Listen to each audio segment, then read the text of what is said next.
네,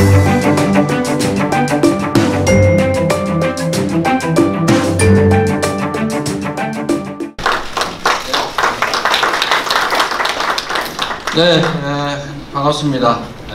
저희는 현장에서 행정 집행을 하는 사람인데 기조 연설 이럴 때 너무 거창해서 약간 부담되긴 합니다. 다만 제가 현장에서 느끼고 있는 몇 가지 생각들을 여러분께 간단히 설명을 좀 드리도록 하겠습니다. 소득주도 성장 정책은 대한민국 문재인 정부에서 독특하게 한 것이 아니라 전 세계 이제 세계적인 경제 기구들 여기서 다 제안하고 권고하고 있는 것들이죠. 아마 그 과거에는 투자할 곳은 많은데 투자할 돈이 부족해서 문제였던 시대가 있었습니다. 그때는 자원을 압축적으로 정말로 효율적인 영역에 집중 투자해야 됐었죠. 그래서 당시에는 분배 정책이니 복지 정책이니 하면 무슨 낭비를 그렇게 하느냐, 쓸데없는 돈을 쓰느냐, 투자할 것도 많은데 이런 생각들이 지배했습니다. 그런데 이제 어느 정도 경제가 성장하고 나니까 지금은 이제 완전히 역전이 됐죠.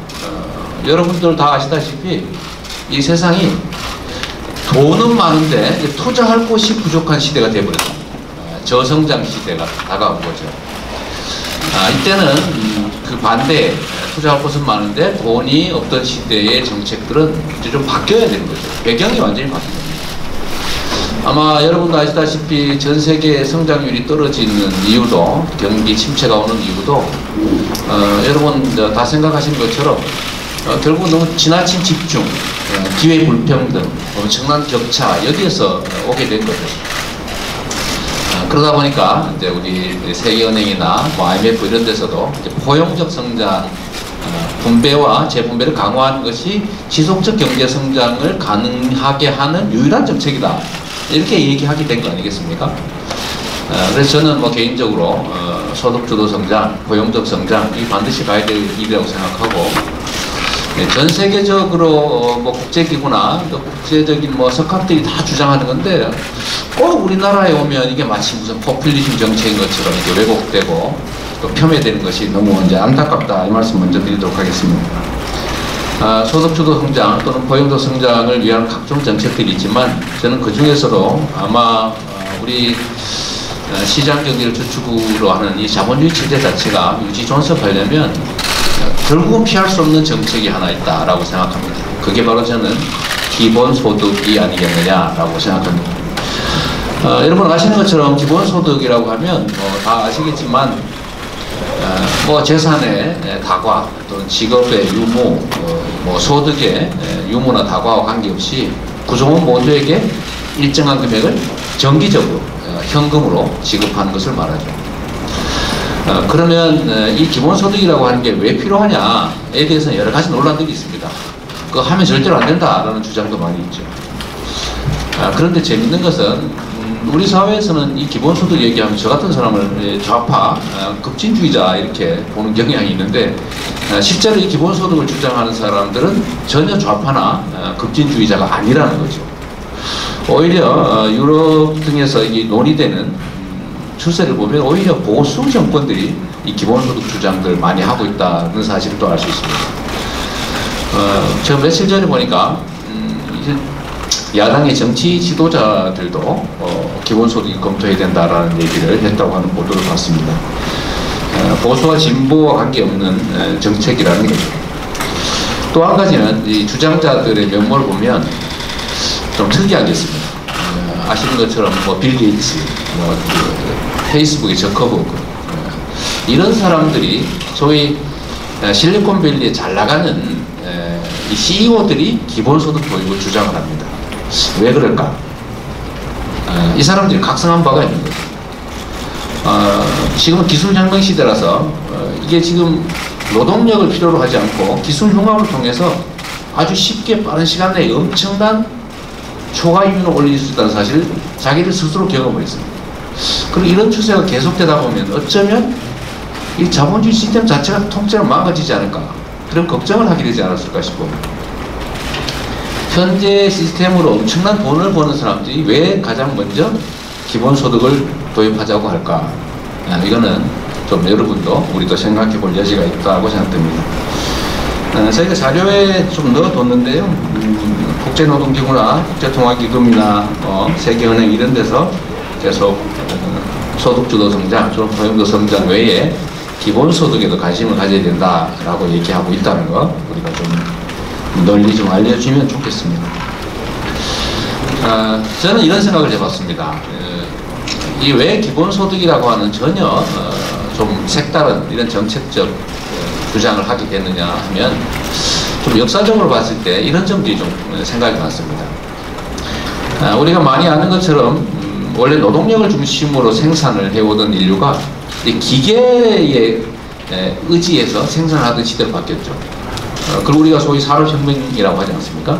동력이 발견되고 그 다음에 기계와 장비를 이용하게 됐죠.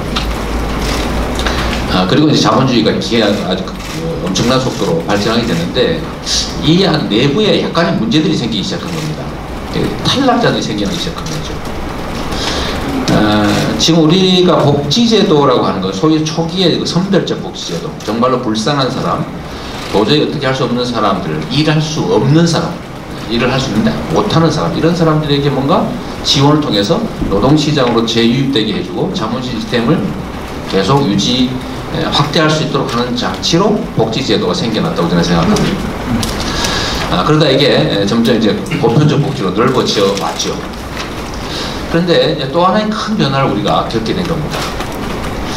산업혁명으로도 그 산업혁명을 겪으면서도 이 우리 체제는 노동력 중심이었던 거죠. 예를 들면 지적 노동, 또 육체적 노동.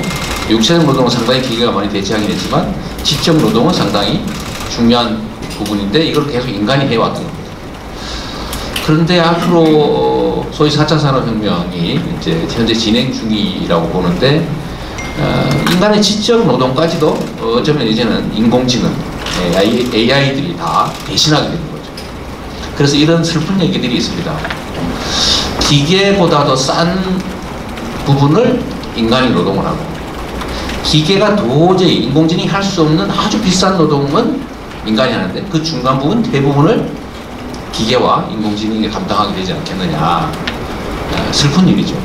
정말로 인간의 노동이 양극화되지 않겠느냐라는 겁니다. 그러면 여기서 우리가 어떤 새로운 제도를 통해서 이걸 보완하지 않으면 기존의 복지 정책으로 도저히 감당이 안 된다. 그래서 나온 게 저는 이 기본소득의 이념 또는 가치라고 생각됩니다. 그래서 우리 기본소득이라고 하는 게 그러면 왜 필요하냐를 생각해 보면 아주 근본적으로 보면 이런 게 있는 거죠. 과거에는 사람들한테 일할 기회가 많이 있었습니다. 일할 기회가 주어져 있는데 안 하는 사람들은 일하지 않는 사람 먹지 마라. 일 못하는 사람은 지원해 주는데 일 안 하는 사람은 지원해 주지 않겠다.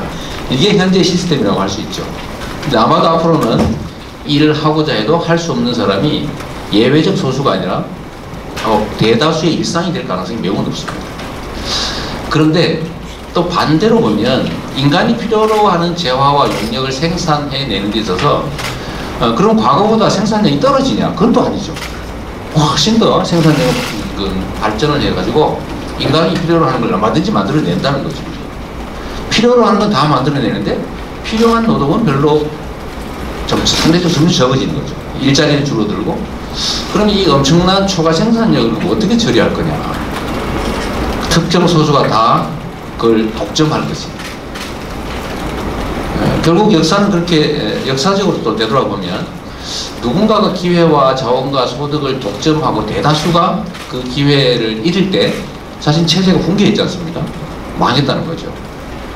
그럼 그 망하지 않는 유일한 길은 뭘까? 인간의 노동력이 아니라 그야말로 인공지능 기술, 장비, 지금까지의 인프라 이런 것들을 활용해서 생기는 엄청난 초과 이윤들을 우리 구성원 모두가 같이 나눠서 쓰는 그런 시스템을 만들어내지 않으면 결국 체제가 붕괴할 수도 있다는 거죠. 그래서 저는 이 기본소득 제도는 결국은 피할 수 없을 것이다. 그렇게 하지 않으면 체제 유지가 안 될 것이다. 이렇게 생각합니다. 이 필요성에 대한 몇 가지 제가 말씀을 한번 드려보겠습니다. 우리가 보통 생각하면 그 엄청난 돈을 어떻게 감당하느냐. 기본소득 주면 게을러서 일 안 할 거 아니냐. 뭐 그런 얘기들이 많죠. 그런데 기본소득을 지급하면 일을 하지 않을 것이다 라는 것은 사실 정말로 기우입니다. 기본소득을 예를 들면 뭐 한 달에 대한민국 수준으로 뭐 300만 원씩 1인당 300만 원씩 매월 지급한다든지 이러면 일을 안 할지 모르겠지만 도저히 그럴 수가 없는 거거든요. 기본소득을 주장하시는 분들이나 이런 분들 대체적으로 한국 정도의 경제 수준에서 지급한다면 어느 정도가 적정하겠느냐. 대개 월 30에서 40만 원 수준 이렇게 생각합니다. 왜 그렇게 지급액을 정하고 있을까 생각해 봤는데 그게 기초생활수급자에 대한 지원금과 거의 비슷합니다. 그러니까 지금 현재도 우리는 기초생활수급자한테 무슨 뭐 생계급여니 의료급여, 주거급여 등등으로 지급하는 게 한 40만 원 가까이 된다고 하는 것 같아요. 물론 편차가 있긴 합니다만. 그럼 여러분 한번 생각해 보십시오. 지금은 정부에서 이걸 골라가지고 특정 소수한테만 이걸 지출을 하죠. 근데 이걸 반대로 한번 해보면 어떨까요? 완전히 뒤집어서 국민 모두에게 약 40만 원씩을 다 지급하는 거죠. 그리고 그걸 지급하지 않아도 될 사람들한테는 세금을 그만큼 더 거두면 되는 거죠. 세금을 그만큼 더 거두면 여러 가지 효과가 있습니다. 첫째는 지금 우리 경제 침체의 제일 큰 원인이 돈이 부족하거나 기술이 부족하거나 뭐 시장이 부족하거나 해서 그런 게 아니지 않습니까?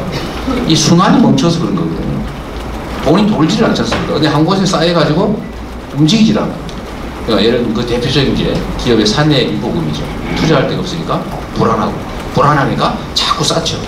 그러니까 자꾸 시장에서 자본이 퇴출하지 않습니까? 이런 것들을 일부 완화할 수 있겠죠. 경제 순환을 할 수 있게 돈이 좀 돌 수 있지 않을까. 두 번째는 고르는 비용, 예를 들면 선별하는 비용을 줄일 수가 있습니다. 얼마 전에 우리가 아동수당에서 그 경험을 한번 했지 않습니까? 그 곤란한 비용이 상당히 많이 들어요. 전달 비용 이런 것들을 상당히 줄일 수가 있다. 사회적 낭비를.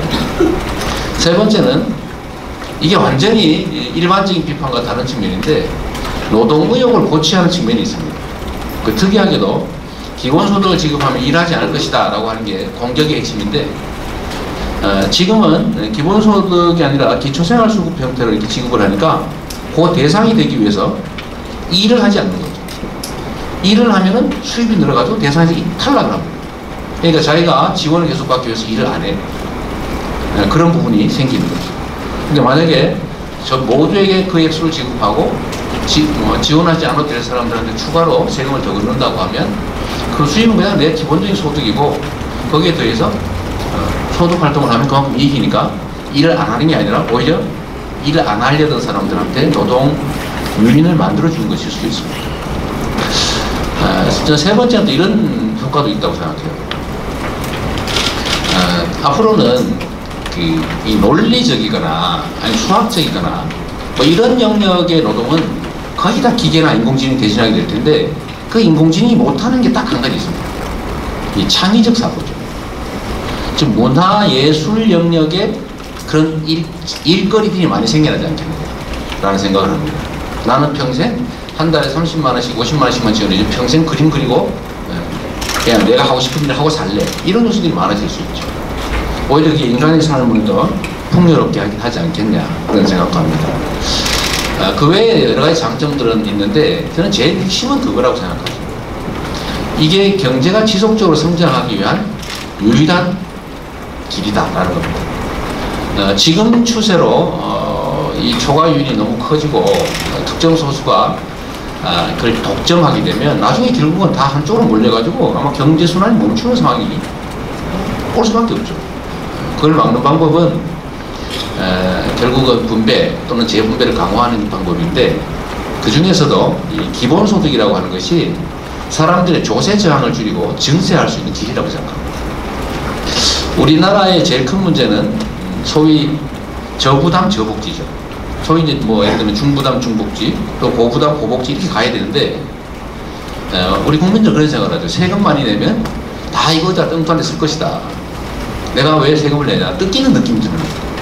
근데 만약에 이거를 좀 깨가지고 내가 내는 세금은 다 나한테로 되돌아와 라고 하는 확신을 들게 해준다면 아마 증세하는데 별로 저항이 없을 겁니다. 근데 우리는 이 세금을 내면 그 어디다 쓰는지 검증이 안 되는 거죠. 그래서 제가 그 생각을 한번 해봤습니다. 세금을 내면 나에게로 되돌아온다라고 하는 경험을 싹 해주자. 한꺼번에 많이 말고 조금씩만 해서 제가 제안한 것이 재원의 문제로 국토보유세 같은 걸 한번 해보자. 기본소득형 국토보유세. 국토보유세가 필요한 거는 뭐 대부분의 분들이 동의한다고 생각합니다. 다만 저항이 심해서 못하고 있는 거죠. 그런데 만약에 국토보유세를 걷어서 이걸 전부 국민에게 그대로 100% 되돌려준다 라고 확신할 수 있다면 저는 충분히 돌파할 수 있다고 생각합니다. 특히 우리나라의 그 소위 토지 보유세 비율이 선진국에 비해서 너무 낮지 않습니까? 뭐 실효세율이 0.17%라고 하기도 하고 0.27% 명목세율 뭐 이런 정도 된다고 하기도 하는데 대개 선진국 대비하면 한 6분의 1 내지 8분의 1 이 정도 되는 것 같습니다. 그래서 현재 보다 한 2배 정도만 늘린다고 하면 대개 한 15조에서 한 17조 이 정도 될 텐데 그 정도에서 먼저 시작하는 거죠. 그리고 그걸 특별회계 같은 걸 만들어서 요거는 딴 데 못 쓴다. 전 국민에게 똑같이 나눠준다 라고 하면 아마도 국토보유세는 토지를 안 가진 사람이 인구의 절반 가까이 되기 때문에 절반은 안 내고도 받는 거고 절반 가까이. 그리고 그 나머지 절반의 거의 한 80~90%는 자기가 낸 것보다도 받는 게 더 많은 거죠. 왜냐하면 이게 국토보유의 불균형이 너무 심하게 되고 있습니다. 이렇게 되면 거의 조세 저항 없이 할 수 있다. 그리고 처음에 소액으로 시작했다가 조금씩 늘리는 거죠. 근데 보통 이제 재원 마련 방법을 생각하는 게 인간 노동력을 대체하는 로봇에 세금을 매기자.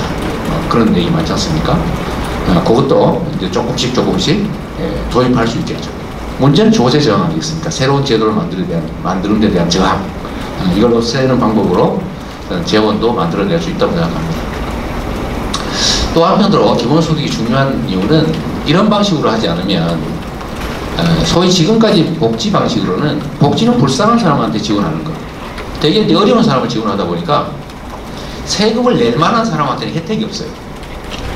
세금을 못 내는 사람한테만 혜택이 있으니까 그거 왜 도와주냐? 최소화하자, 줄이자, 꼭 필요한 데만 지출하자 이런 공감이 생겨나죠. 근데 그 반대로 모두에게 똑같이 지급하게 되면 세금 내는 사람도 혜택을 보니까 좀 조세 저항이 줄어들 수 있다는 겁니다. 지금 하고 있는 아동수당도 사실은 부분적인 기본소득이죠. 뭐 아무것도 안 가리고 그냥 일정은 나에게 무조건 지급하지 않습니까? 그게 지금 7세 미만인데 조금씩 올려 8세, 9세, 10세 어차피 올려가다 보면 결국은 나중에 기초연금하고 맞붙고 기초연금도 모두에게 지급하는 방식으로 이렇게 가면 전 국민 기본소득이 사실은 완성되는 거죠. 액수는 적지만 조금씩 올라가면 가능하다라는 생각을 합니다. 저는 그래서 우리가 경제적 어려움을 이제 타개하기 위해서 온갖 정책들을 하긴 하지만 좀 근본적인 생각들을 좀 한번 바꿔볼 필요는 있겠다라는 생각이 듭니다. 기본소득이라고 하는 거 아마 저는 전 세계적으로 아예 시작하는 데는 없죠. 뭐 예를 들면 그 알래스카 이런 정도가 조금 하고 있습니다. 거기는 석유 채굴권을 이제 기반으로 해가지고 기금을 본 다음에 그 주 시민들한테 나눠주고 있죠. 우리도 뭐 얼마든지 그렇게 만들 수 있다고 생각합니다. 그 중에 대표적인 예들은 국토라고 생각하고 앞으로는 뭐 다른 것들도 많이 발굴할 수 있을 거다. 그렇게 해서 전 국민이 최저한의 삶은 국가가 책임을 지는데 지금처럼 사실 책임지고 있지 않습니까? 지금처럼 불쌍한 사람들을 골라서 하는 방식이 아니라 모두에게 공평하게 최저는 보장한다 라고 하면 모두가 행복한 정책이 될 수도 있겠다. 경제도 활성화될 수 있겠다라는 생각을 합니다.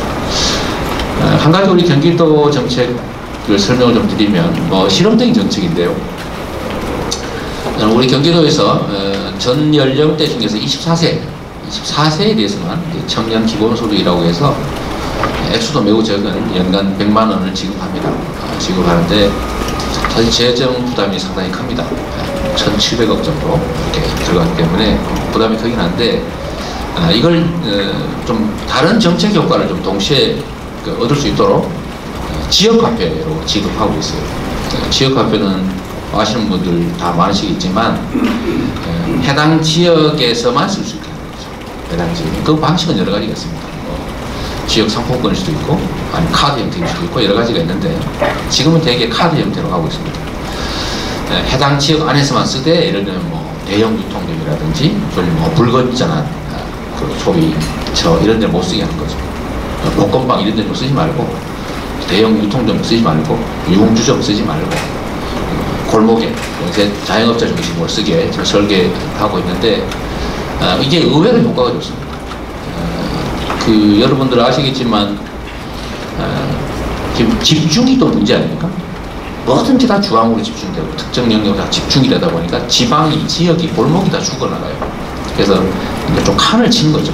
칸을 쳐서 해당 지역에서 좀 돈이 돌 수 있게 하는 정책으로 경기 지역화폐라는 걸 발행하고 있는데 생각보다 효과가 좋습니다. 그래서 저는 앞으로도 원래 아동수당도 지역화폐로 지급했으면 좋았을 텐데 원하는 지방자치단체만 조례로 지급하도록 지금 예외 조항을 해놓는 바람에 아마 성남시 말고는 안 하고 있는 것 같아요. 윤수미 시장께서 그래도 저항이 심해가지고 10%가 20%씩 더 주고 있습니다.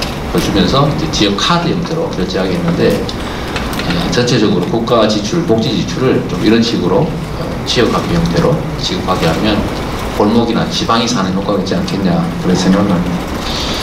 시간이 워낙 짧아서 제가 반응하면 축약을 하려고 하다 보니까 좀 약간 햄스러울 수도 있는 것 같은데 제가 전문가가 아니므로 좀 이해를 부탁드리고요. 하여튼 복지 제도를 대체하는 새로운 성장 정책, 지속적 성장을 가능하게 하기 위한 새로운 정책, 양극화를 최소한으로 완화하고 함께 사는 세상을 만드는 정책으로 기본소득이라고 하는 것 한번 여러분도 고민해 주시면 하는 생각에서 오늘 말씀드렸습니다. 고맙습니다.